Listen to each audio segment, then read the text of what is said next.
अस्सलामुअलैकुम वरहमतुल्लाहि वबरकातुहू। आज हम एक्सरसाइज 11 का पार्ट 9 चैप्टर नंबर 11 दाखला नंबर 11 करने जा रहे हैं। 11वां दाखला। सबसे पहले मैं आपको एंट्री एक्सप्लेन कर दूंगी, एंट्री किस तरह से की जाएगी। एंट्री के एक्सप्लेनेशन के बाद ये हमारा दाखला है 11, दाखला नंबर 11। बाकी आगे लाए। सबसे पहले हम यहाँ पर बाकी लिख देते हैं। ये पासबुक दी हुई है तो पासबुक की बाकी पहले स्टार्टिंग में लिखेंगे। पासबुक में यहाँ पर बाकी दी हुई है जमा बाजू पर। पासबुक में दिया हुआ है जमा बाजू पर 18,705 यानी 18,705 यहाँ पर जमा बाजू पर घट रहा है। एक चीज़ आपको याद रखना है, उधार बाकी और जमा बाकी किसे कहते हैं।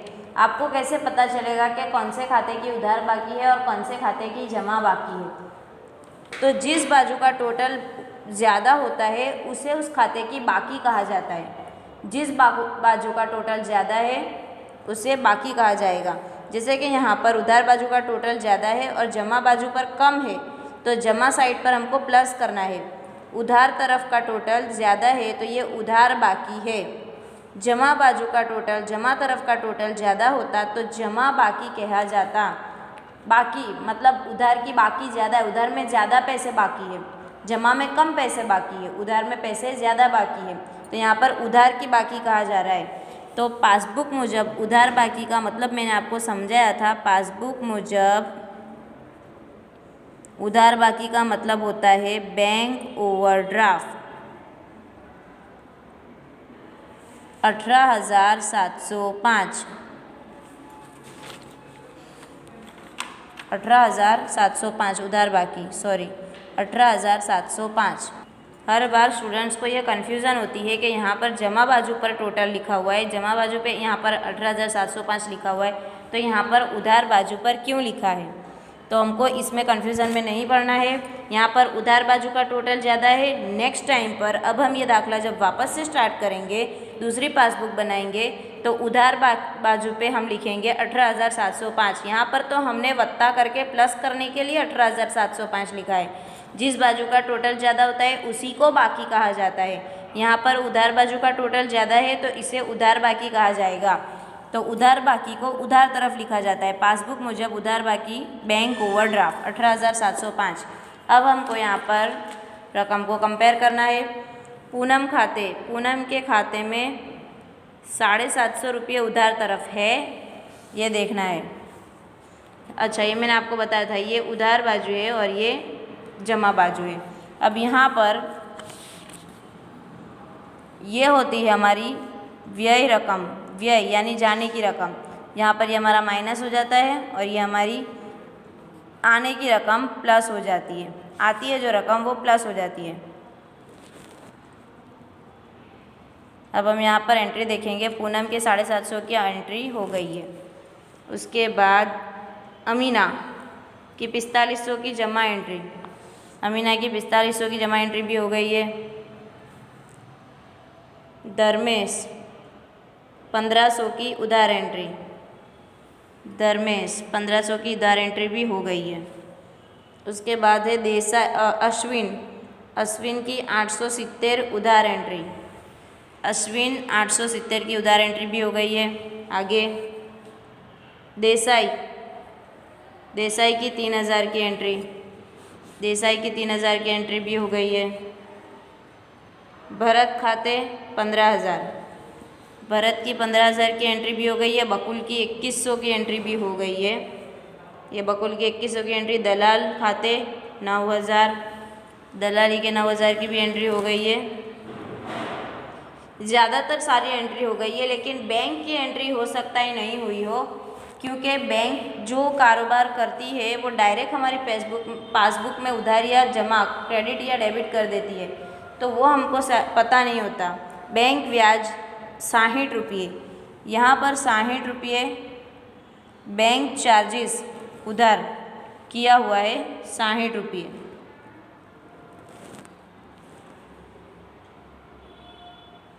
लेकिन हमारा यहाँ व्यवहार है बैंक ब्याज 60 रुपये। बैंक हमको ब्याज देती है, बैंक ने हमारा खाता काटा है यानी माइनस किया है। बैंक ब्याज खाते 60 रुपये। यहाँ पर बैंक ब्याज के 60 रुपये, ये चेक गया था हमारा 26 तारीख को। 26 तारीख के बाद का कहीं भी 60 रुपये की एंट्री नहीं है, ये एंट्री हमको करनी पड़ेगी। यहाँ पर उधार है तो हम वहाँ पर भी क्या करेंगे, उस एंट्री को, यहाँ पर उधार दी हुई है माइनस में, तो वहाँ पर भी हमको ये एंट्री, अच्छा ये पासबुक है, कैशबुक नहीं है, अच्छा पासबुक के हिसाब से हमको एंट्री करनी है। तो यहाँ पर पासबुक में यहाँ पर माइनस की हुई है, तो हम उधर हमारी बैंक स्टेटमेंट में प्लस करेंगे। मैंने बताया था आपको पासबुक में जो एंट्री होती है उसके करते उल्टी एंट्री हमको करनी होती है। दूसरा नंबर डिविडेंड खाते, डिविडेंड के 75 रुपये यहाँ पर उधार है तो हम जमा है तो हम वहाँ पर उधार कर देंगे। अब यहाँ पर रोकड़ में कैशबुक में आएंगे हम, बैंक चार्जेस, इसकी एंट्री हम नहीं करेंगे। वो इसलिए नहीं करेंगे कि मार्च की 1 तारीख का व्यवहार है। मार्च की 1 तारीख को जो हमने बाकी लिखी है उसमें सारे व्यवहार आ गए हैं। यहाँ पर भी मार्च की 1 तारीख को कमीशन का व्यवहार है, अल्बा पासेथी मड़ेल चेक, तो इसकी एंट्री पहले हो गई होगी, तो अभी इसकी एंट्री हमको नहीं करनी है। 1 तारीख की हमने बाकी लिख दी है, 1 तारीख की एंट्री हम नहीं करेंगे। यहाँ पर हमको सिर्फ 2 एंट्री करनी है, 60 रुपये और 75 रुपये वाली। रोकड़ मेड की एंट्री हम बाद में करेंगे। सबसे पहले यहाँ पर बैंक ब्याज खाते, बैंक ब्याज जे कैशबुक में नहीं, जो वहाँ पर 60 रुपये उधार थे हम यहाँ पर क्या कर देंगे, जमा कर देंगे। दूसरा नंबर डिविडेंड जे कैशबुक में नहीं, वहाँ पर 75 रुपये जमा है, हम यहाँ पर उधार कर देंगे। अब नंबर 3, अब हमको आना है रोकड़ में मैच करना है। 1 तारीख की एंट्री छोड़ देंगे, पूनम की एंट्री हो गई थी। पगार अतुल ने आपेल चेक,